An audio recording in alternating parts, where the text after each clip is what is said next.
بسيط رفيقي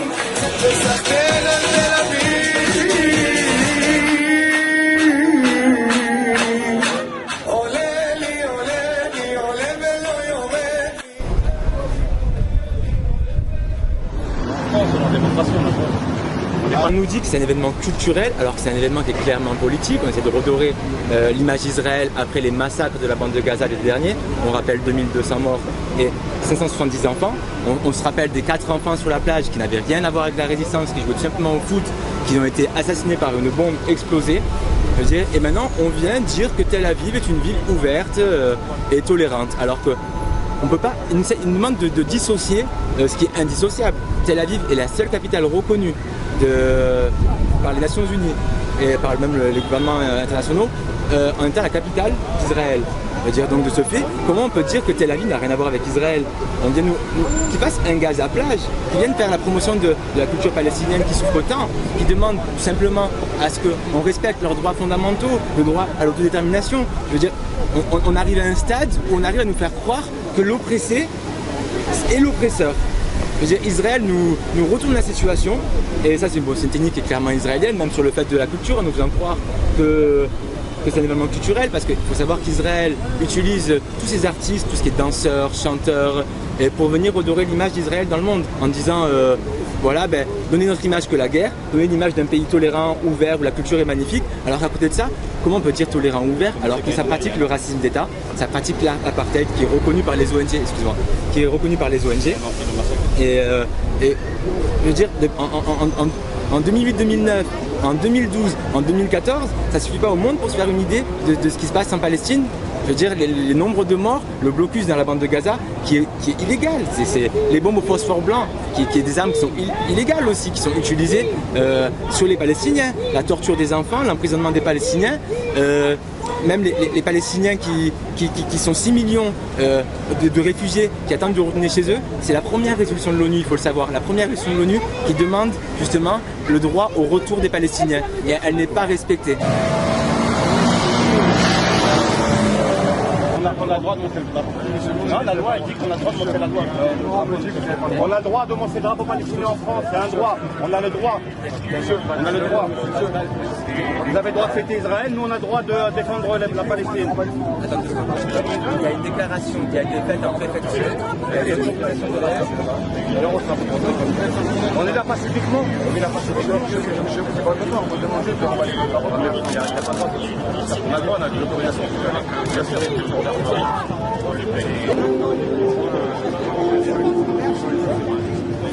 Mais quand on va là-bas, ce n'est pas le même. Exprimer mon mécontentement par rapport à la décision d'organiser un événement qui n'a pas lieu d'être. Qu'est-ce qu'il y a à faire? Tel Aviv, c'est un État apartheid? Oui. Est-ce que vous êtes déjà allé là-bas? Oui. Non. Ah, mais alors comment vous pouvez parler? Il faut amener. Quelles sont vos sources? En Israël, il y a 2 millions d'Arabes israéliens qui, pour rien au monde, ne voudraient quitter cet État. Est-ce que vous savez que les chrétiens maintenant demandent à entrer dans l'armée parce qu'ils sont massacrés de partout? Arrêtez un peu de vous faire passer pour ce que vous n'êtes pas, nom de chien. Mais arrêtez. Juste l'année dernière. Dites-moi juste par rapport à l'année dernière. Qui a bombardé qui? Le sujet s'arrêtera juste là. Écoutez, je suis d'accord. Non, votre question, je vais vous répondre. Pourquoi aujourd'hui la construction n'a pas commencé? Mais laissez répondre, ne faites pas comme d'habitude. Soyez équitable. Je parle de ce que c'est, pas de ce que je sais pas. Soyez équitable. Ben non, justement, vous ne devriez pas parler puisque vous ne savez pas. Aucun arabe en Israël ne veut partir. J'ai jamais dit ça. Qui avait droit de parler? Personne mais pas du tout, monsieur. Mais il n'y a pas de problème. Moi, on ne parlait pas, on nous dérobait tout simplement. C'est du par cœur, là. C'est pas une discussion, c'est une propagande. Vous ne parlez pas avec moi. Pardon, monsieur. Moi, je parle de ce que je connais. Non, monsieur. Vous ne connaissez rien. Vous avez des choses à nous dire qui sont écrites et vous nous défilez votre bande. Ça ne m'intéresse pas, monsieur. Alors voilà. Rien contre Israël, monsieur. C'est contre la politique. Alors voilà. C'est pas Israël qui nous dérange. Monsieur, moi j'ai. C'est pas une discussion.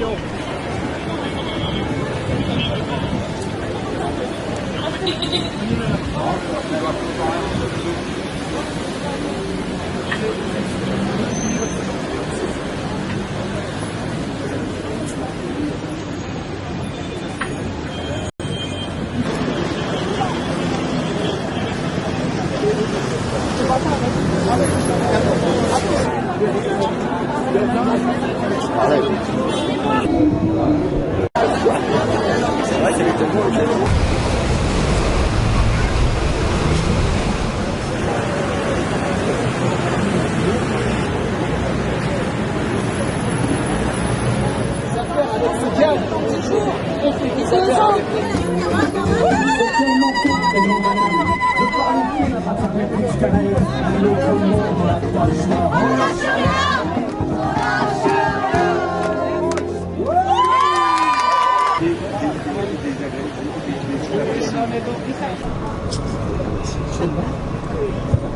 Donc Jacques, on ne fait plus les présentations, mais je les ai faites quand même.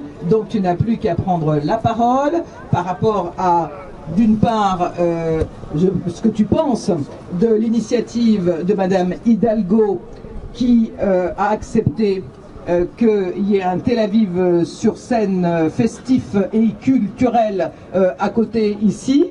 Ça, c'est la première question qu'on a envie de te poser, donc je te laisserai y répondre. D'abord, merci d'être là. C'est important que nous soyons nombreux, très nombreux, sur cette rive de la Seine pour manifester notre solidarité avec le peuple palestinien. Eh bien, si je rencontrais nos voisins, c'est-à-dire des Israéliens de Tel Aviv, je leur poserais cette question qui est dans la Bible. Quand Dieu dit à Caïn qui a tué son frère, il dit à Caïn, qu'as-tu fait de ton frère? Et Caïn répond, suis-je le gardien de mon frère? Et bien moi je leur dirais, qu'as-tu fait de ton frère palestinien? On dit que Gaza c'est la ville de la tolérance, on loue cette ville de tolérance, mais les colons sont pas très tolérants vis-à-vis des Palestiniens, ni l'armée israélienne, ni le gouvernement Netanyahou. Donc c'est difficile, vous voyez, de parler de tolérance. On dit que Tel Aviv, c'est la ville où on vit bien ensemble, quelles que soient nos différences. Eh bien, le peuple de Gaza, lui, survit. Il survit. Et donc, moi, je rappellerai toujours aux gens de Tel Aviv que ils doivent se préoccuper du peuple palestinien, car ils appartiennent, qu'ils le veuillent ou non, à un État dont la politique est suicidaire par rapport au peuple palestinien qui est asphyxié et qui est humilié. Et donc, qu'ils aillent à Paris ou ailleurs, ils ont cette question avec eux qu'ils ne peuvent pas perdre. Et nous sommes là pour leur rappeler. Et peut-être qu'il faut les remercier de nous donner cette occasion aujourd'hui, un 13 août, cette occasion inespérée, de parler du peuple palestinien à Paris, sur la rive de la Seine. Le temps est au boycott. Il n'est pas aux échanges d'une rive à une autre, il est à la mobilisation citoyenne. Et je suis pour un boycott total, économique bien sûr, culturel, sportif, politique. Il faut qu'il se fasse sur tous les fronts.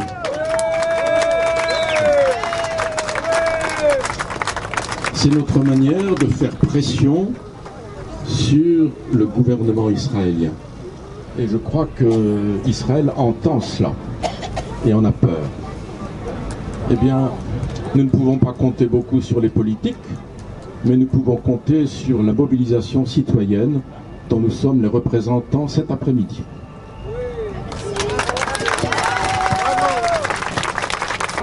À votre pharmacien ou à votre médecin, d'ailleurs les médecins en général ne prescrivent pas Teva, il n'est pas question qu'on se soigne avec les médicaments d'un pays qui empêche les Palestiniens de se soigner, qui leur largue des bombes au phosphore, qui détruit les dépôts de médicaments, qui tire sur les ambulances et qui en Cisjordanie empêche les femmes enceintes d'accoucher normalement et souvent les oblige à donner naissance à des enfants morts parce qu'elles sont arrêtées à des barrages militaires sur leur terre palestinienne. Donc, Teva, j'en veux pas. Teva, j'en veux pas. Teva, des lunettes de soleil, c'est pas très bien. Je t'explique. Il dit on va le faire, on transmet des éléments, on fait. Il y a quand même, notamment quand il y a eu les même dans la municipalité de Paris, où Anne Hidalgo a été élue, elle s'octroie le droit de faire cette activité-là, alors que ce n'était pas marqué dans son programme électoral. Nous avons les gens qui ont voté pour elle, en fonction de son programme, et qui se retrouvent ici aujourd'hui, ont été trompés. Et ça, nous n'avons pas d'action de par la loi pour faire punir ceux qui nous ont trahis, ceux qui nous trahissent. Et pourquoi nous n'avons pas ça? C'est parce que ça n'est pas écrit dans notre Constitution. Nous ne sommes pas protégés par notre Constitution. Et donc la seule façon que je vois ça, c'est qu'il faut que nous ayons une autre Constitution. Alors qu'on l'appelle 6e République ou première démocratie, peu importe la façon dont on l'appelle, mais il est important, si on veut pouvoir agir sur nos gouvernements, et donc sur la façon dont ils traitent Israël, les problèmes palestiniens, mais pas que ça, les OGM, les centrales nucléaires, le social, la sécurité sociale, tout. Il faut que nous changions de constitution, il faut que nous soyons prêts, nous citoyens, à écrire cette constitution, à nous entraîner à l'écrire, à nous intéresser aux articles qu'il faut mettre dans cette constitution. Il ne faut pas croire que la démocratie, ça consiste à dire aux gens qu'ils ont le droit d'aller voter tous les 5 ans, et de choisir entre la peste et le choléra, et une fois qu'ils ont choisi pour quelqu'un qui, même s'il a fait des promesses électorales, comme Hollande là par exemple, qui a dit dans son 52e engagement qu'il défendrait la Palestine, et qui ensuite a donné un permis de tuer à Israël pendant les bombardements de l'été dernier, on a été la seule capitale au monde où les manifestations de protestation ont été interdites. Donc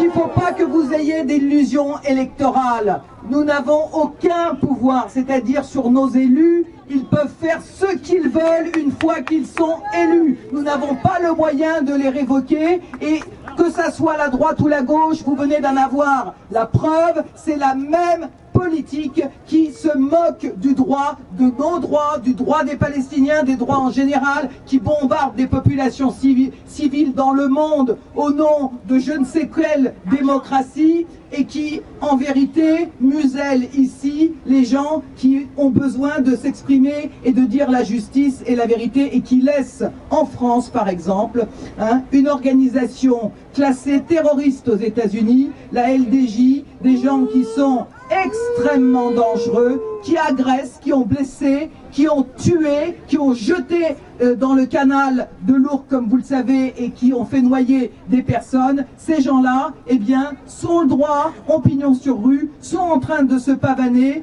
et ont le droit, sur leur site, de faire les insultes les plus racistes, de appeler la population à aller casser du côlon en Cisjordanie. Ça n'est pas importé, bien entendu, le conflit israélo-palestinien. Quand vous voyez qu'une télévision aussi sioniste que BFM TV, pour pas les nommer, on fait un sondage pour demander aux gens s'ils étaient, oui ou non, choqués par l'initiative de Madame Hidalgo de laisser les violeurs, les occupants, les terroristes venir sur un espace public sur Paris-Plage, eh bien vous avez eu plus de 70% des gens qui ont répondu « Oui, je suis choqué ».